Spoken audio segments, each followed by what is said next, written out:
Hola, ¿qué tal? Buenas noches. El Museo Nacional de la Estampa les da la bienvenida a esta actividad titulada Patrimonio Gráfico, Diálogos sobre la Estampa Mexicana, que se lleva a cabo como parte del programa Noche de Museos, que en esta ocasión está dedicado al Día Internacional del Patrimonio Mundial.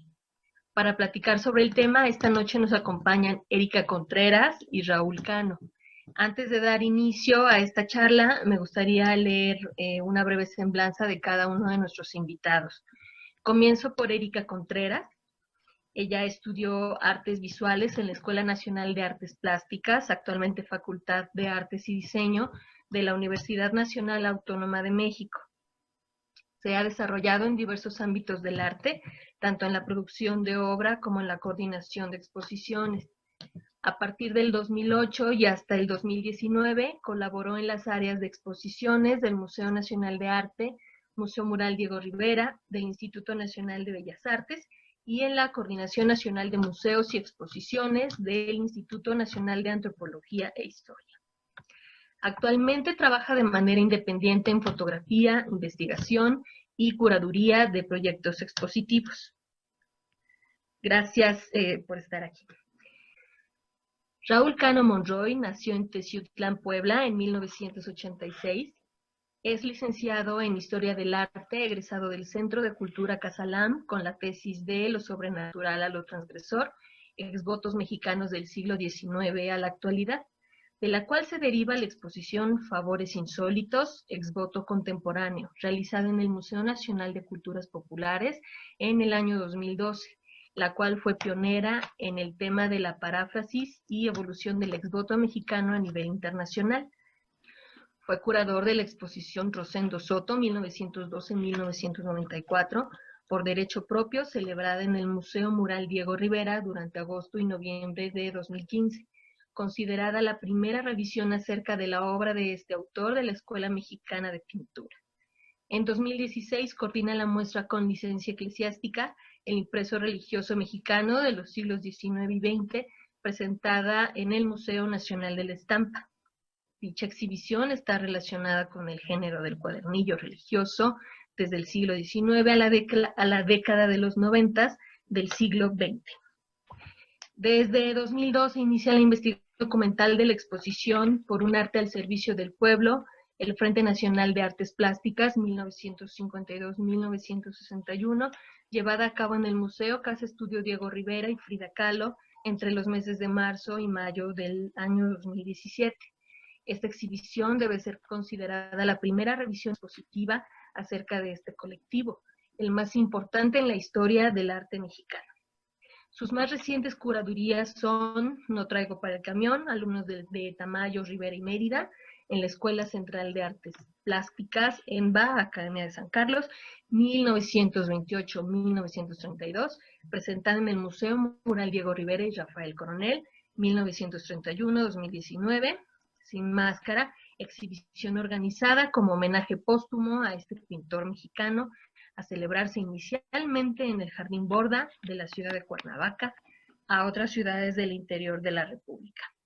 Sus publicaciones más recientes como coautor son Con licencia eclesiástica, El impreso religioso mexicano, siglos XIX y XX, Museo Nacional de la Estampa y Castanitsky, Recuerdo de Cuernavaca, Cerámica de San Antón y Zacatierra, Museo Morelense de Arte Popular y Rosendo Soto, 1912-1994, por derecho propio, Talamontes Editores, Museo Mural Diego Rivera.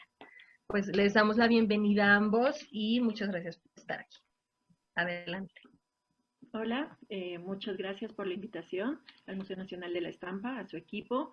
Y pues bueno, para nosotros es muy grato participar en este tipo de diálogos y conversatorios en torno a el patrimonio cultural de México, sobre todo, y en uno de los recintos más sobresalientes que es el Museo Nacional de la Estampa, en cuestión de que es de los más importantes que resguarda obra gráfica, ¿no? Y estampa.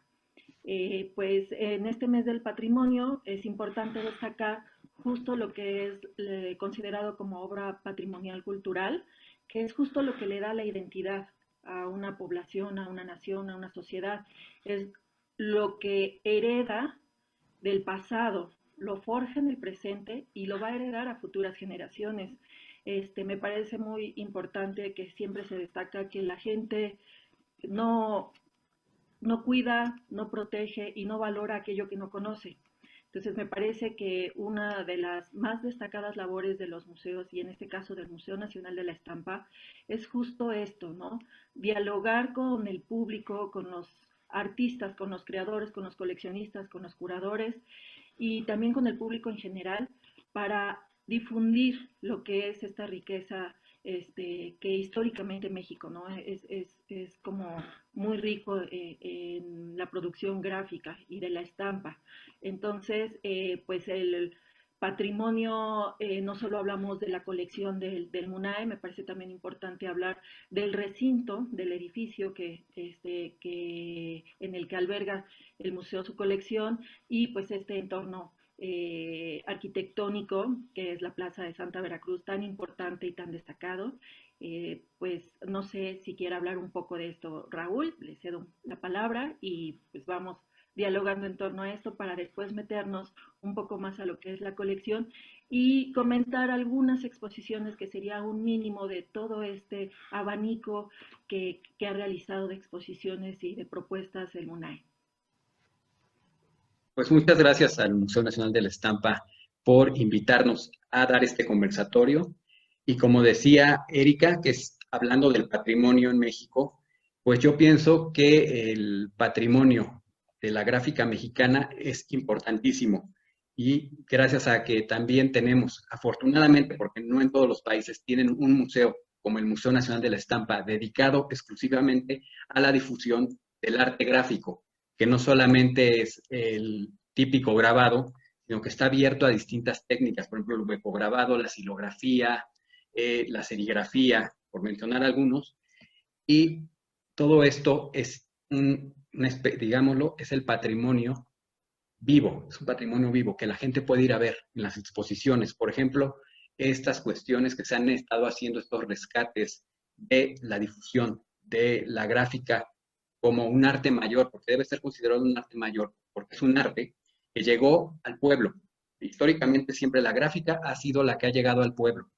¿Por qué? Porque en los medios impresos siempre pues, digamos, desde en la época del siglo XIX, por ejemplo, cuando se desaparecen los gremios, ¿qué fue la importancia de la prensa, del medio escrito? Todo iba acompañado del arte gráfico, porque pues, se ilustraba con grabados. Todavía la fotografía no tenía un auge y estaba empezando apenas a usarse la fotografía, que posteriormente sí desplazaría en cierto modo a la gráfica, pero la gráfica tomó un rumbo muy distinto, que se fue a hacer ya sea como alfabetizadora, un medio para comunicar ideas entre las clases populares, y eso es la importancia de que en el Museo Nacional de la Estampa está aglomerado muchos contextos, muchos patrimonios, porque no solamente es patrimonio, es el edificio como tal, sino que toda la colección abarca distintos eh, cronologías, distintos episodios de la historia del arte en México, y del arte, no solamente del arte, sino también de la sociedad en general. Sí, bueno, en este sentido justo es como el destacar, como lo comenta Raúl, la relevancia de un recinto como el MUNAE, que se especializó en una de las ramas artísticas, que como bien lo comentaba Raúl, poco se ha valorado a un nivel de gran arte, como fue la pintura y la escultura. Pues verdaderamente no es un museo pequeño, vaya, podría ser un espacio físico, tal vez no tan grande como otros museos, pero la colección, que tiene más de 12,000 piezas entre estampas, entre matrices, publicaciones, es de una gran riqueza y de una dimensión que lo hace el recinto más importante para albergar este tipo de artes. Y como comentaba Raúl, pues justo la eficacia de la gráfica es ¿no? El que ha sido un medio con posibilidades de reproducir grandes números, que no es pieza única, como sería el caso de la pintura o de la escultura, eh, a excepción del monotipo, vaya su nombre, pero que en esa característica de multiplicidad radica también su relevancia para la permanencia y para la evolución, que va como de un, bueno, yo lo veo como de un medio de comunicación para alfabetizar, para llevar ideas hacia un medio de expresión artístico de grandes dimensiones, ¿no? No por ello grandes artistas que son más reconocidos por su obra de caballete, como lo son Diego Rivera, Siqueiros, Orozco, también Degas en el ámbito internacional, Gauguin, hicieron arte gráfico, ¿no? Porque vieron esta posibilidad plástica de expresión de técnicas que la gráfica, con su gran abanico de técnicas, podía proporcionar para esta difusión de ideas, que es el fin del arte, ¿no? Que todo lo que tiene el artista dentro, que exprese su contexto histórico, su contexto social y que salga a través de una expresión. Y la gráfica ha demostrado ser un medio muy importante, muy relevante y también que ha podido sobrevivir en estos altibajos de la historia del arte mexicano. No sé qué pienses tú, Raúl. Pues yo pienso que la gráfica, pues sí, como lo decías, todos hicieron arte gráfico por la multiplicidad, por la diversidad y porque llegaba más rápido. O sea, una pintura no solamente tienes que ir a verla a un espacio y la gráfica no, la gráfica es movible, llega de mano en mano. Eso fue su importancia y su divulgación y además el costo. Era muy barato, muy económico. La producción de la gráfica, además de que era por series, podría llegar a cualquier persona, aunque no supiera leer, con tan solo ver la imagen entendía de qué se estaba tratando de comunicar. Eso fue la gran aportación, digamos, y en México, como patrimonio de la gráfica. La gráfica fue la que se usaba para las cuestiones en el ciclo, en la colonia, digamos, en el virreinato, en la colonia, se usó primero la pintura y después la gráfica, que la gráfica fue la que continuó con la evangelización. ¿Por qué? Porque se usaba para evangelizar. Posteriormente pasa a ser para aleccionar y también pero aleccionar no en un sentido de doctrina, sino más bien de mostrar, abrir el mundo, mostrar, educar. ¿Por qué? Porque, por ejemplo, en el periodo ya postrevolucionario, la gráfica era la que se usaba para los mensajes, para los colectivos, digamos, obreros, para las luchas obreras, para las luchas magisteriales, para la lucha social en específico, la gráfica fue protagonista. Incluso la gráfica en México tuvo un fenómeno que hizo que gente que estaba en el extranjero, grabadores, pintores, grabadores, escultores, vinieran a aprender también arte gráfico en México. ¿Cómo lo hicieron? A través de las escuelas que se empezaron a fundar, por ejemplo, la Escuela de las Artes del Libro, el taller de gráfica popular, que también venían para aprender grabado, tenías que visitar esos talleres para aprender sobre gráfica mexicana. Como un requisito indispensable es acercarse a esos talleres. Otros grupos que estuvieron un poco emancipados es, por ejemplo, el Grupo Cuña, que el Grupo Cuña usó la gráfica para irse a lugares apartados a enseñar a leer. Hacían cartillas para enseñar a leer a la gente. ¿Y cómo se ilustraban? Con grabado, con obra gráfica, con la propia obra de estos artistas y de otros.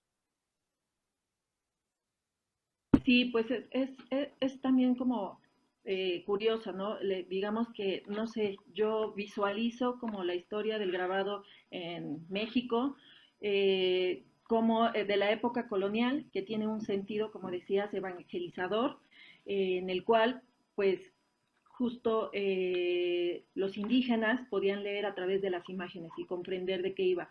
Y además generar también esta dualidad de concepciones y cosmogonías de lo que era la cultura prehispánica, que ellos también tenían una riqueza de estampas, ¿no? Estos sellitos que vemos, que tenemos muchas publicaciones dedicadas a los sellos prehispánicos y que tienen cierto sentido, y con este nuevo lenguaje que sería el grabado, ¿no? El grabado europeo. Entonces creo que durante la colonia el grabado europeo es el que, esta idea del grabado occidental que permeó más en la producción mexicana, por decir, quiero sacar a colación una de las exposiciones que tuvo el MUNAE en el 2016, que es justo la exposición de con licencia eclesiástica, y que creo que toma mucho esta consideración del grabado en estas pequeñas publicaciones, en estos pequeños cuadernillos, en donde venían las novenas, los rezos, todos estas herramientas evangelizadoras,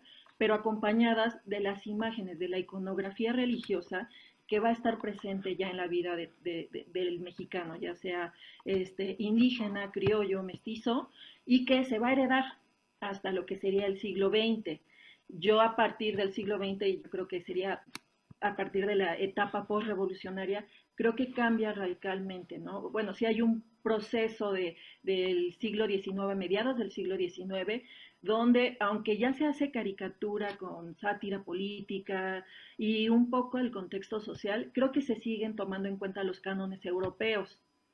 Por eso creo que a partir de la etapa postrevolucionaria ya podríamos hablar de una libertad más en la línea creativa para el mexicano, que ya no está, digamos que enganchado con solo los cánones occidentales de cómo debe ser un grabado, que era lo que les enseñaban en la Academia de San Carlos, ¿no? Que era copiar de grabados europeos o de pinturas europeas. Y aquí ya hay más libertad, y creo que, como lo comentaste, hubo un boom, una explosión de expresiones gráficas muy ricas en cuestión de el conocimiento del entorno, de la sociedad, de las tradiciones y de las cualidades que daba cada una de las técnicas para explotarlas al máximo. Así es. Y también lo importante es que fue la gráfica, como lo habían comentado anteriormente, la gráfica mexicana fue un paradigma, se hizo de referencia internacionalmente, se hizo una gráfica que tenía una identidad propia. Por eso venían desde en Europa, todos estos, o sea, hubo un rompimiento, porque pues dejaron de ir, en vez de ir a Italia o a París a estudiar gráfica, venían a México. México, la gráfica mexicana fue incluso muy deseada en el extranjero, o sea, fue muy respetada, fue muy codiciada, cosa que aquí en México pasó lo contrario, no se le veía con esa importancia, pero en Europa y todos estos, en distintos países, por ejemplo en Estados Unidos, en Sudamérica también, en Sudamérica venían a estudiar, tendrían que estudiar gráfica. Para ser buenos grabadores, ellos como referencia tenían que pasar por un taller mexicano. ¿Por qué? Porque la gráfica mexicana también rompió con estos cánones obsoletos, que para muchos eran obsoletos, rompió con paradigmas, también con estilización, porque sí, siempre había esta influencia occidental y no es occidental la gráfica mexicana, o sea, no tiene esa influencia, la empieza más bien a retomar la cuestión, vamos a decirlo, sí tiene cierta pero influencia europea en algunas cosas, pero va disminuyendo y va siendo sincrética. Es una gráfica sincrética porque va mezclando, también hay cierto grado de pues, cuestiones religiosas que las rompen y dejan lo religioso, lo hacen ateo. La otra, también tiene una cuestión neoprehispánica. También tuvo estas ideas de la cuestión del indigenismo, de la cuestión del campesino, de exaltar al campesino y al obrero como símbolos del progreso en México, como símbolos de progreso, que también gracias a eso la economía, todo el país progresaba por eso, por el trabajo, también por la cuestión, era ensalzar a los que anteriormente siempre se les relegó, porque en la pintura no hispana, en la pintura del siglo XIX, la pintura de la academia antes del periodo revolucionario, había cierto indigenismo, pero el indigenismo también, esta exaltación a lo mexicano, eran con cánones europeos, eran indígenas, pero rubios, la mayoría eran fisionómicamente, no correspondía a un canon, digamos, indígena, como tal, o campesino. Sí, claro, siempre creo que justo después de la independencia se buscó continuamente esta identidad de lo nacional, ¿no? Justo es lo que decíamos del patrimonio. ¿no? ¿Qué es el patrimonio? Pues es algo que nos va a ayudar a tener una permanencia de identidad. Entonces, después de este rompimiento con España y dejar de ser la Nueva España para ser ya una nación independiente, lo que se necesita es generar una nueva identidad nacional, ¿no? Retoman, como comentabas, esta imagen de lo indígena, de las culturas populares, pero sigue muy marcada la incidencia occidental, como comentabas, los cánones. A mí me viene mucho a la mente esta imagen de la China poblana, que pues, es como esta mezcla, este mix de la idea de la herencia nacional un poco indígena con las culturas populares, pero que definitivamente no deja el academicismo occidental. Creo que se vuelve a hacer este intento justo con el arte postrevolucionario y creo que es logrado finalmente. Se rompe con estos estilos, con estos cánones.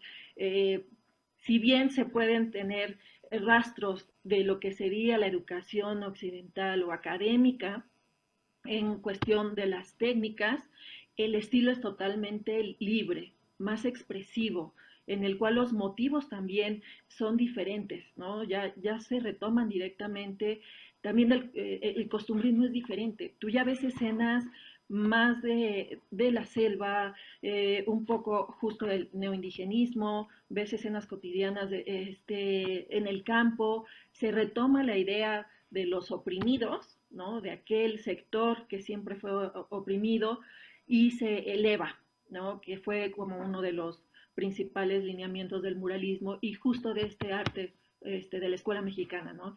Y creo que el grabado lo logra perfectamente porque pues en el arte mural es una pieza fija en un muro, ¿no? Y como decíamos, la versatilidad, la maleabilidad, la disposición de reproductibilidad de la gráfica ayuda a llegar a más lugares, ¿no? A más espacios.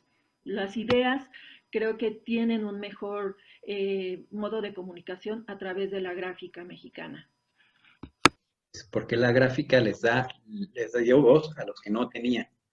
Por ejemplo, todas las ilustraciones que se usaban para el taller de gráfica popular, por ejemplo, la mayoría de sus encargos eran para mítines. ¿Para qué? Para que los obreros repartieran los volantes. También hay una cuestión de que se sentían identificados al ser representados. Había esta cuestión, digamos, que era una simbiosis, digámoslo así. ¿Por qué? Porque tanto el obrero necesitaba de la gráfica. ¿Para qué? Para poder expresar, para poder manifestar. Y en cambio, con la pintura, no, a los mítines era imposible. Claro que se hacían carteles, pero una vez los carteles a veces eran destruidos, solamente eran una pieza, eran unitarios. Y en cambio la gráfica, eso fue también lo que ayudó a que era un hilo conductor, digámoslo así, era un hilo conductor, porque gracias a la gráfica las ideas llegaban hasta los que no sabían leer, como bien lo decíamos anteriormente, no sabían leer, pero al ver la imagen sabían de qué se trataba, qué era lo que se deseaba obtener luchando, cuáles eran las peticiones, porque siempre también son cuestiones de justicia, una búsqueda de una justicia, de quitar la opresión. La gráfica, eso es lo que también en el periodo posrevolucionario aportó porque es una gráfica que deja atrás lo costumbrista y la cursilería para hacer una cuestión grotesca, porque incluso lo llamaban el feísmo del arte. La gráfica mexicana tenía cierto feísmo. Para el extranjero era una gráfica con cierto feísmo, pero a la vez era una gráfica innovadora. Era una gráfica de vanguardia, que eso es lo que también nunca se ha enseñado en México, que por ejemplo, la Escuela Mexicana de Pintura y grabado, fotografía, fue un arte de vanguardia, un arte que aportó al extranjero y fue un arte que fue muy seguido, o sea, seguido y perseguido, porque recordemos que tiempo después, Estados Unidos al ver esta cuestión, por ejemplo, con la gráfica también pasó lo mismo, todo oprimirla. ¿Y qué? Pues, introduciendo la cuestión de la ruptura, que es cuando empiezan a decaer los grupos la Sociedad Mexicana de Grabadores, el TGP, el Grupo Cuña, y los distintos salones de gráfica que existían, como que empezaron a ser hechos a un lado para que para meter gráfica, pero sin un contenido social, ni un contenido político, ni un contenido que reflejara la realidad de la sociedad, sino que era una gráfica que tenía que ser más bien romper con todo esto y sin un mensaje, nada más, digámoslo así, decorativa, que a mí siento que esta gráfica es decorativa, porque no tiene un mensaje, no tiene una cuestión más que del arte por el arte. Claro, sí, yo lo veo igual, como que fue justo la voz de los oprimidos, el arte gráfico, muy expresivo, o sea, en esta línea expresionista no solo en la paleta, sino en la calidad de línea, ¿no?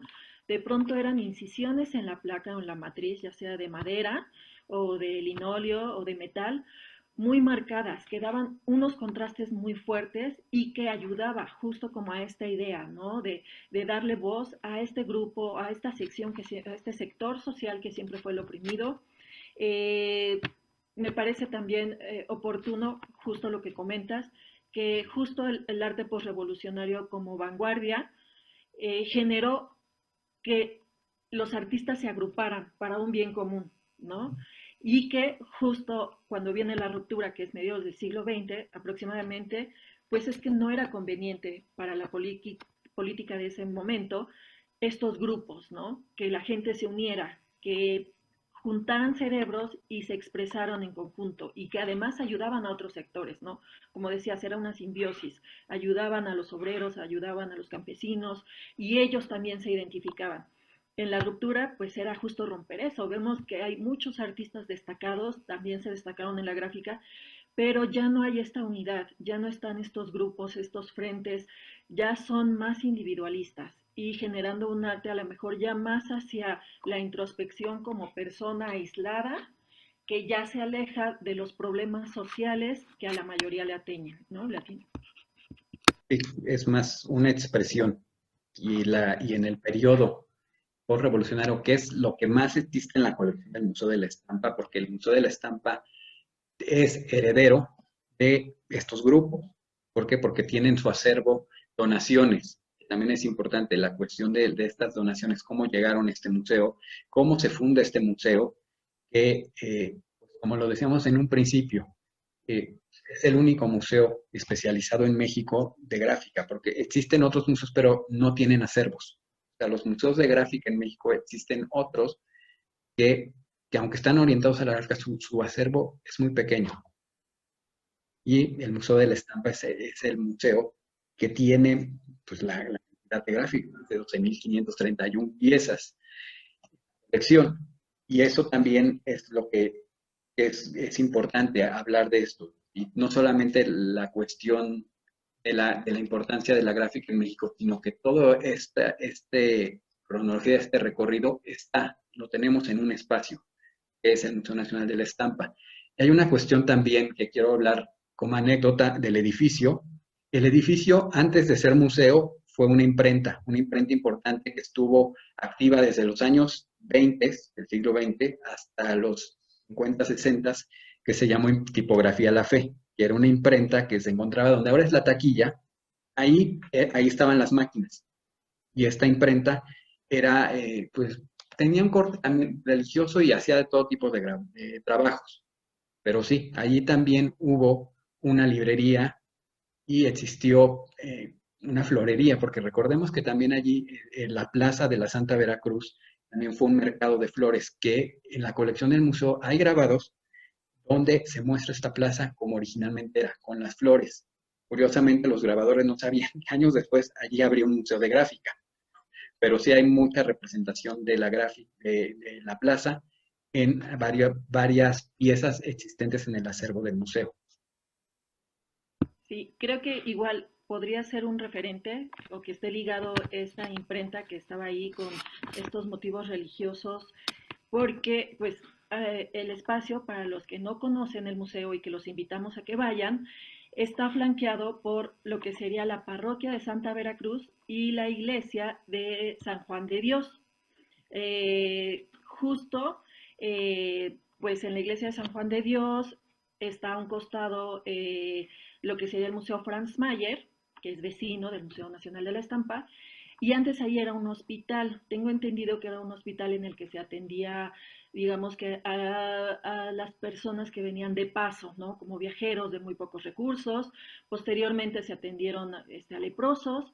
Me parece que por orden de Maximiliano, él decidió que se atendieran a las personas, sobre todo a las mujeres, que trabajaban, digamos, por decirlo así, en la vida galante, y se especializaban en atender a estas personas con enfermedades venéreas. Y por ahí leí también en unos recorridos históricos que lo que sería el predio actual del MUNAI antes era un camposanto, digamos que era un panteón, que posiblemente fue realizado porque en 1776, me parece por ahí, hubo pues una peste, digamos, de viruela, hubo necesidad de generar un espacio donde enterrar justo a tanta población que estaba cayendo por esta enfermedad. Y pues después, ya posteriormente, va cambiando, digamos, de giro estos recintos, estos espacios, y ya se genera un espacio habitacional o bueno, de índole civil, que es el actual edificio, que en la parte de abajo, como comentas, estaba la imprenta, era florería, porque antes había un mercado de flores. O sea, creo que ha tenido mucha vida, muchos cambios, el espacio y el entorno del museo, ¿no?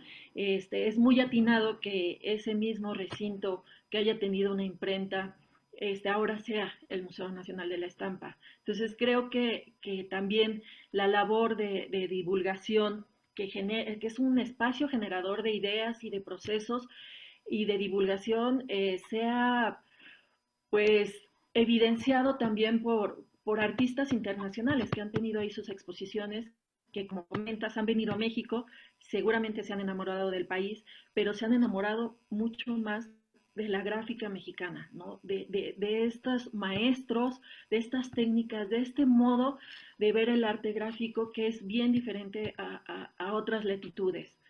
Me viene a la mente la exposición que tuvieron de Jan Hendricks, ya hace bastantes años, que bueno, él ya está radicado y es casi mexicano, aunque sea holandés, pero su obra es muy versátil, ¿no? Y va entre esta poética del paisaje, de la observación, de los apuntes de un artista viajero, pero que siempre va ligada a la gráfica. Creo que inclusive la obra actual de este artista, que va un poco más hacia la escultura con corte láser en láminas de acero, a mí me parece muy de la mano con la gráfica, todas estas piezas, inclusive sus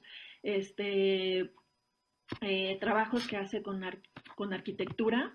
A mí me viene de la mano mucho el trabajo gráfico que ha hecho y que ha presentado en diferentes recintos como el MUNAI.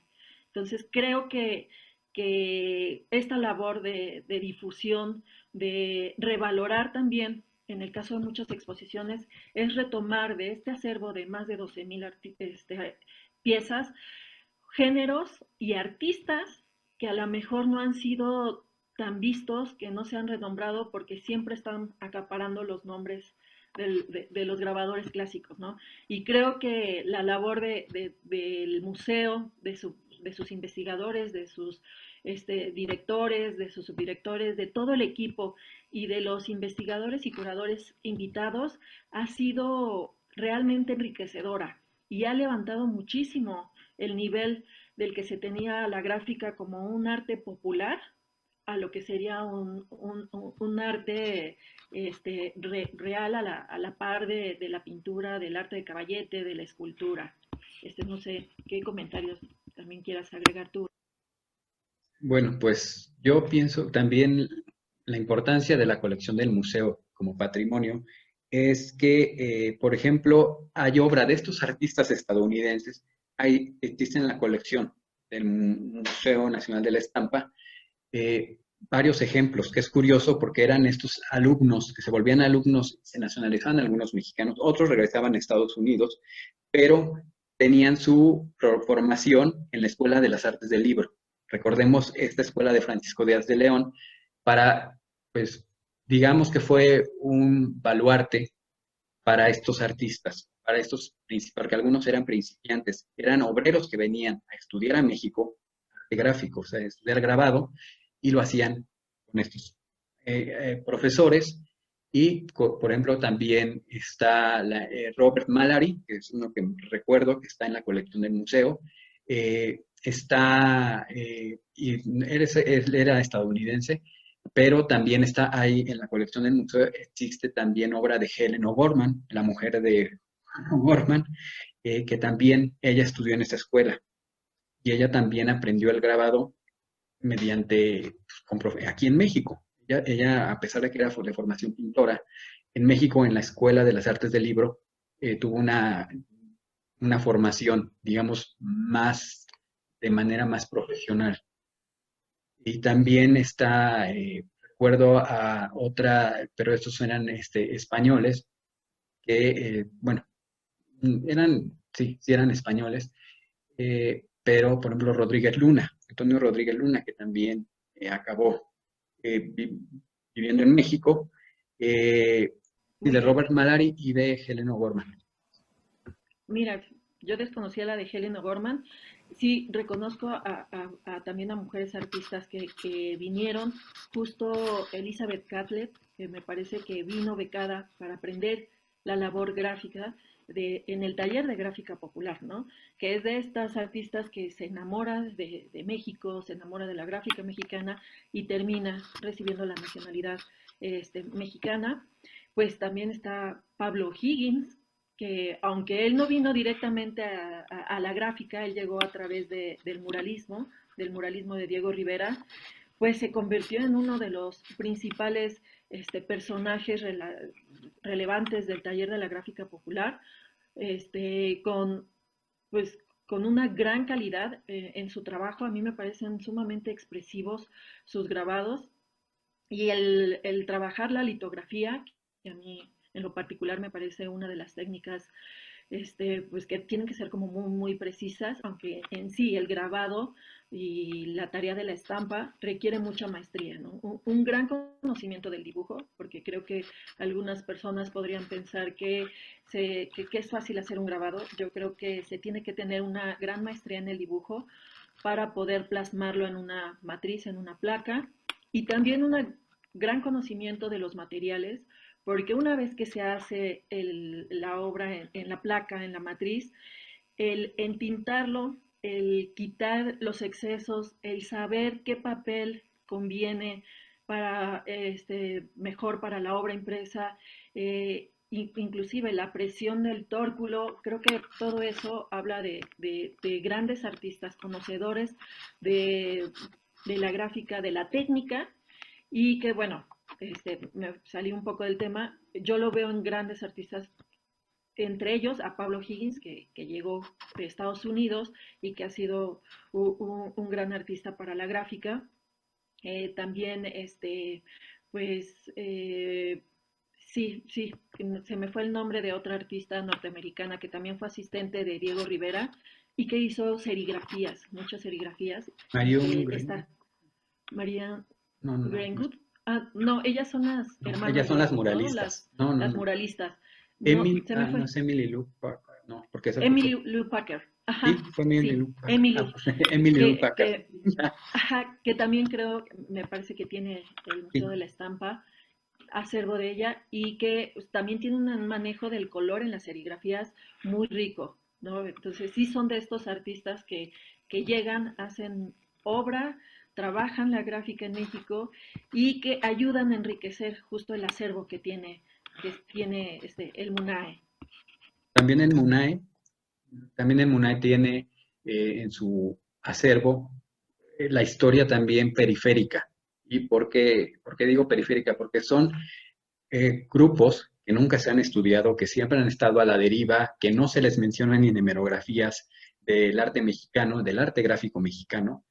Y, por ejemplo, los grabadores, el núcleo de grabadores poblanos. En el Museo de la Estampa hay obras de Elías Juárez, de Ramón Pablo Loreto, de Otilia Molina, entre otros, que pertenecieron a este grupo de grabadores poblanos, en el cual, por cierto, también militó Alfonso Soto Soria. Estuvo en este grupo de pintores y grabadores poblanos.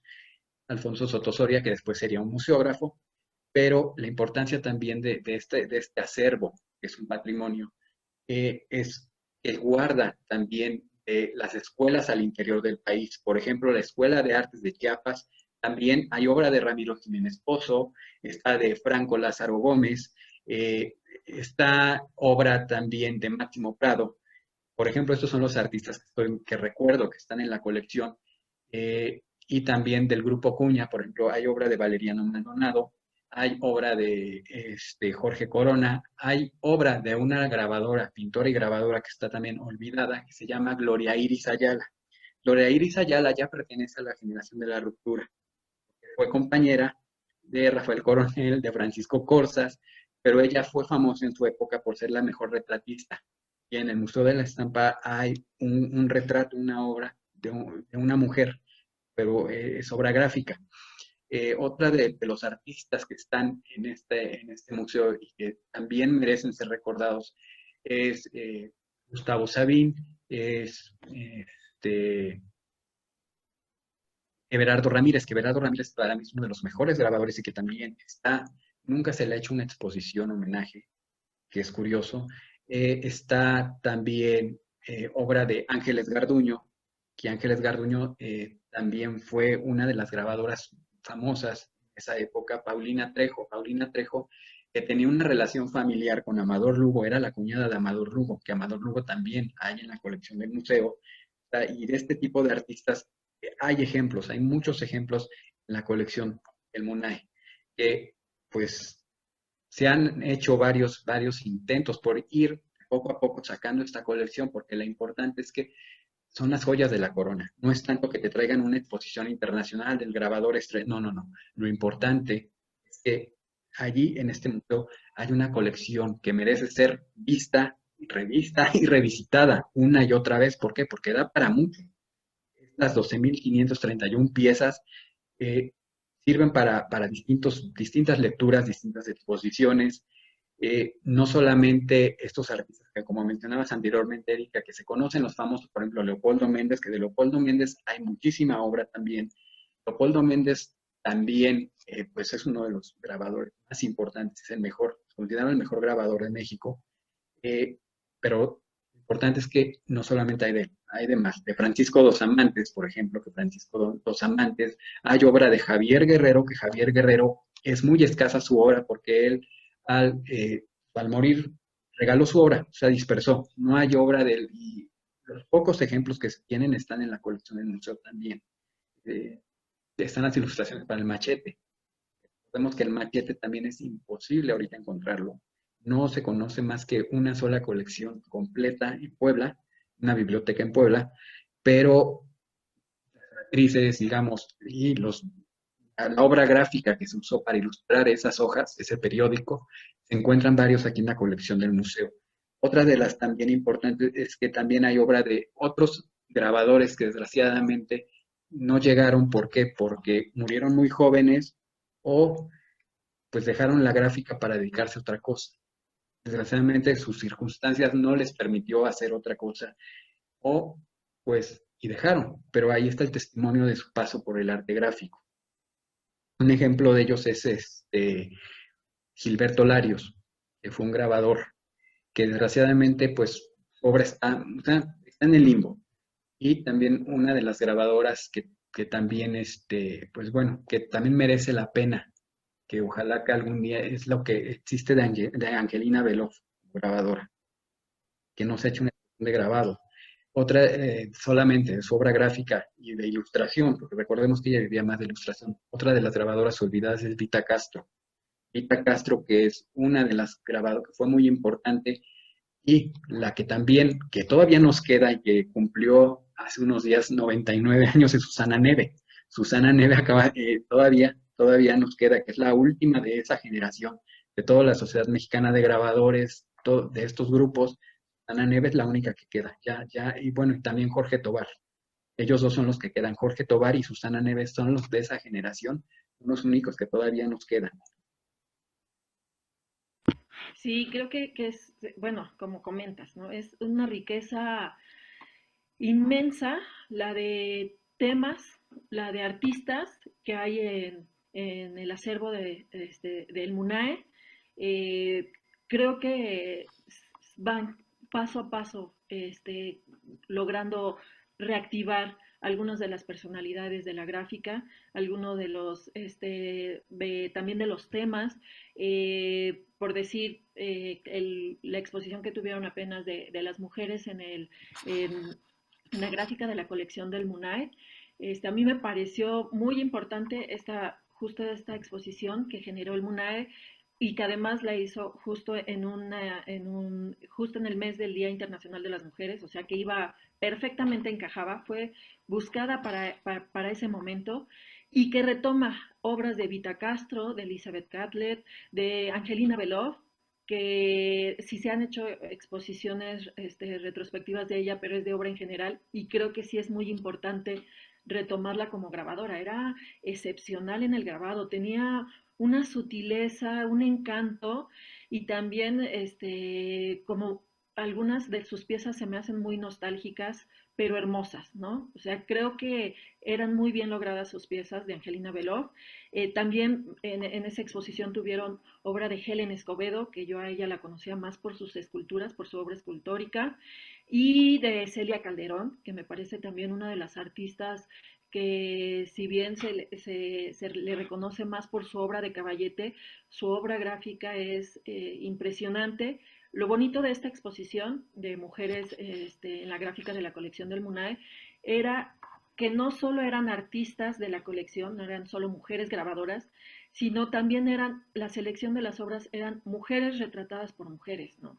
Entonces ves este tema, esta línea de denuncia que hay, la gráfica como un medio de denuncia de las condiciones que hay en ciertos sectores, ¿no? Que creo que también es importante, de Ángeles Garduño, la obra que tiene, el manejo de la gráfica del hueco grabado, del aguapinta, es impresionante, sino también como estos escenarios que solamente pueden verse con esa perspectiva de mujer, y que hay veces que sí lo puedes diferenciar, ¿no? Entre el grabado que realiza un hombre a ese grabado, aunque sea un tema muy similar, aunque sea la temática similar, sí de pronto brinca y sabes que es una visión muy particular de una artista grabadora, ¿no?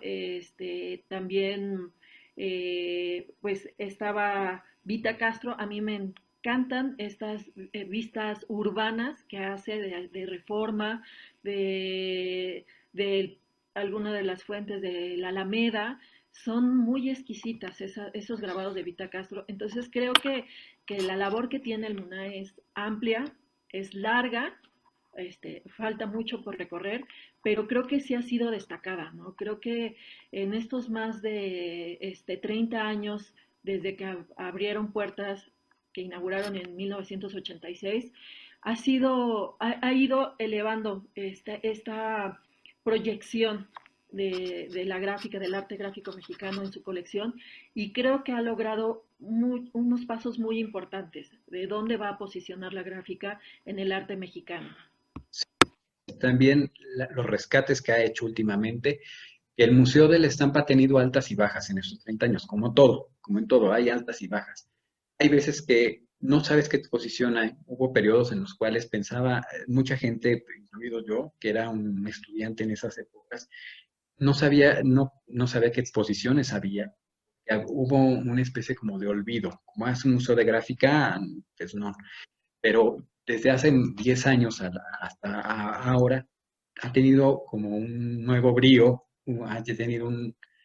lo han posicionado desde 10 años hasta la fecha, con exposiciones en ciertamente, pues, arriesgadas. Algunas son arriesgadas, otras son de rescate. Lo importante, por ejemplo, hablando del rescate, a mí la exposición que se me hizo muy interesante por el tema, y bueno, porque un grabador que no tenía un quórum, porque nadie lo había considerado antes, era Isidoro Campo, la exposición de Isidoro Campo, que Isidoro Campo tenía esta fascinación por las mujeres, pero siempre eran estas mujeres de la calle, porque las meretrices, él tenía una fascinación por representarlas, a las meretrices, a las señoras que vendían chicharrones, tenía esta como fascinación de representarlas en su obra. su obra es muy recurrente, las vendedoras de chicharrones, las vendedoras de, digamos, de los puestos ambulantes. Esto es su obra y también esta cuestión urbana pero nocturna, de los centros nocturnos. Su obra es como que muy característica, es muy fuerte, su obra también es una obra fuerte en el sentido de la temática para la época y que los títulos, porque él ocupaba mucho estos títulos, eran hasta ciertamente grotescos para la época. Y en la gráfica y en la pintura, pues se veían, pero eran como digamos, no muy usuales. Se trataba como de suavizar en la pintura y siempre era la cuestión campesina, indígena, de la cuestión de esta como idea revolucionaria del progreso, pero en la gráfica sí había esta cuestión del abandono, un abandono, una pérdida, una cuestión relacionada con lo que la gente, la sociedad, los despojos de la sociedad. En la gráfica, por ejemplo, en Isidoro Campo fue un tema que él retoma, hace suyo. Otro de los grabadores que también es importante y que no tuvo una exposición individual, pero estuvo también en el Museo de la Estampa, pues bueno, ha sido pues Orozco. Recordemos que también en la exposición, en la célula gráfica pusieron obras de Orozco, Clemente Orozco, estos basureros, esta cuestión de los mítines, las prostitutas que están también, forman parte de la colección del Museo de la Estampa. Él fue uno de los pintores muralistas, pero también su obra gráfica era lo mismo, era esta cuestión de lo putrefacto, de lo grotesco, de lo que la sociedad no le gusta, no quiere aceptar. Y él lo ponía así, mira, estos también somos, finalmente estos también somos. Y otra de las exposiciones que a mí se me hizo interesante, pues fue la de Sociedad Mexicana de Grabadores, porque la Sociedad Mexicana de Grabadores fue un grupo que nació en paralelo del taller de la gráfica popular. Como digamos que el grupo de los que iban desertaron, algunos se fueron a la Sociedad Mexicana de Grabadores y la Sociedad Mexicana de Grabadores pues participó mucho también, aunque también tuvo relaciones amistosas con el taller de gráfica popular, al unirse, por ejemplo, al ser, ahí terminaron siendo un solo grupo en el Frente Nacional de Artes Plásticas, cuando se adhieren todos, que el Frente Nacional de Artes Plásticas absorbió a todos los grabadores, incluidos a los de Puebla, a la Sociedad de Grabadores Poblanos, a la Sociedad de Grabadores Yucatecos, al Grupo Cuña, al Frente de Pintores y Escultores Revolucionarios, etcétera, a varios grupos, hizo un conglomerado y hicieron uno solo, el Frente Nacional de Artes Plásticas. Pero también volviendo a esta cuestión de las exposiciones, la exposición de la Sociedad Mexicana de Grabadores fue importantísima. ¿Por qué? Porque fue la primera revisión que se ha hecho de este colectivo. Nunca se había hecho y cuando se hacían exposiciones partían de ellos mismos, o sea, eran exposiciones hechas por la Sociedad Mexicana de Grabadores, que fue la última en los 70 en Palacio de Bellas Artes. En la Galería de Arte Mexicano en los 50 también hicieron una exposición, pero eran ellos solo, ellos se promovían. Pero ya cuando el grupo ha desaparecido, nunca se había retomado la idea de hacer a la Sociedad Mexicana de Grabadores.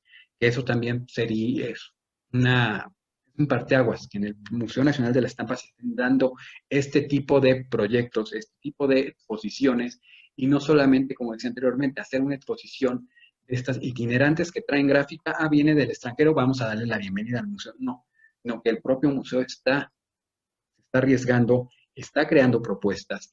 La de la célula gráfica también, que es una exposición, curiosamente, pues como el nombre lo dice, la célula gráfica, pues una cuestión de la idea de cómo los artistas se unían en células para trabajar, como también las temáticas de la obra de estos artistas, que la mayoría eran de tendencia comunista, progresista y izquierdista, porque no todos eran comunistas, pero la mayoría eran de tendencia de izquierda y también se les llamaba progresista. Sí, claro, creo que es a grandes rasgos, porque ha sido una labor ardua, una labor larga, un poco de lo que implica este gran patrimonio del arte gráfico en el Museo Nacional de la Estampa, esta labor que han venido haciendo y que, como comentas, de unos 10 años para acá se nota más, hay una actividad más, más rápida también de no solo traer exposiciones, ¿no? Creo que también es sumamente importante el trabajo que hace el MUNAE con las exposiciones que realiza en el recinto y que también las itinera a otros lugares, ¿no? A otros espacios, que no solo se queda aquí en la Ciudad de México, como sucede con muchas de las exposiciones, sino que también tiene este vínculo de difusión y de intercambio también con los productores que no solo están en la Ciudad de México, sino también alrededor de la República. Me parece así ya como de mi parte un cierre. También comentar que a pesar de las circunstancias actuales, ellos siguen trabajando, ¿no? El MUNAE sigue trabajando en exposiciones virtuales. Cuando el museo estaba cerrado, el MUNAE tenía estas propuestas, ¿no? Creo que es muy difícil trabajar en estas circunstancias y más en un recinto donde necesitas como este recorrido físico, que la gente vaya y generarlo en espacios virtuales me parece un gran acierto. Yo la verdad es que me encanta seguirlos en redes y ver estos diálogos, estas exposiciones que hicieron para que siguiera activo y que eran exposiciones planteadas a partir de su acervo, de la colección. Entonces, yo de mi parte, la verdad es que quiero agradecer nuevamente la invitación y pues felicitar al equipo del MUNAE porque han sido unas exposiciones muy enriquecedoras y que sabemos que la labor es ardua y falta todavía mucho. Cedo la palabra. Pues bueno, a manera de cierre también agradecerles por haberme invitado a este conversatorio y puedo decir que el Museo Nacional de la Estampa, la cuestión de que este museo se está arriesgando, está en constante movimiento. No es un museo que se ha quedado solamente con el arte del grabado, nada más vamos a, no, se ha abierto a otros eh, dinámicas, a otros estilos, a otras metodologías.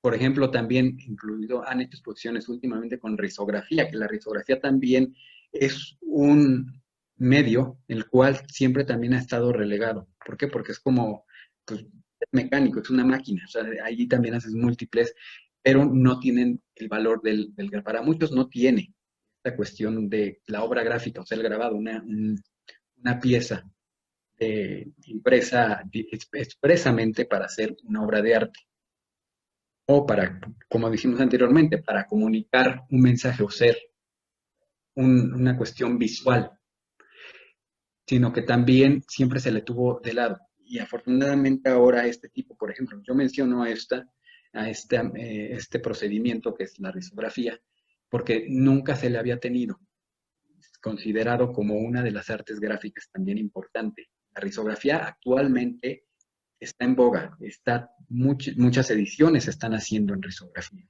La risografía ahora es también ahora es de vanguardia. ¿Por qué? Porque ahora todo el mundo se está yendo hacia la risografía, usar la risografía, ya sea como artista plástico o como editor. ¿Por qué? Porque ahora muchos libros se están haciendo en estos tipos de tipografías, de estilos que nunca sabían, que anteriormente no se les tenía en cuenta y el museo ha sido partícipe incluso incluyendo este tipo de manifestaciones como obras de arte. Eso es como que ya manera de cierre lo que pienso es la importancia de que el Museo Nacional de la Estampa sea el único museo, lo dije en un principio, el único museo dedicado a la gráfica en México, que debemos de pues, promoverlo. O sea, todo como mexicanos, ¿qué museos?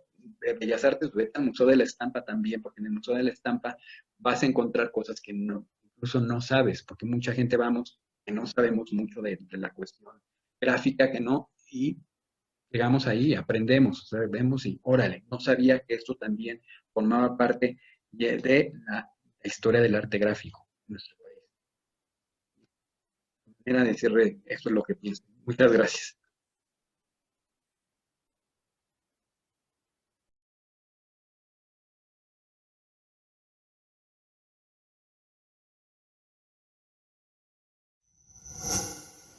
Gobierno de México.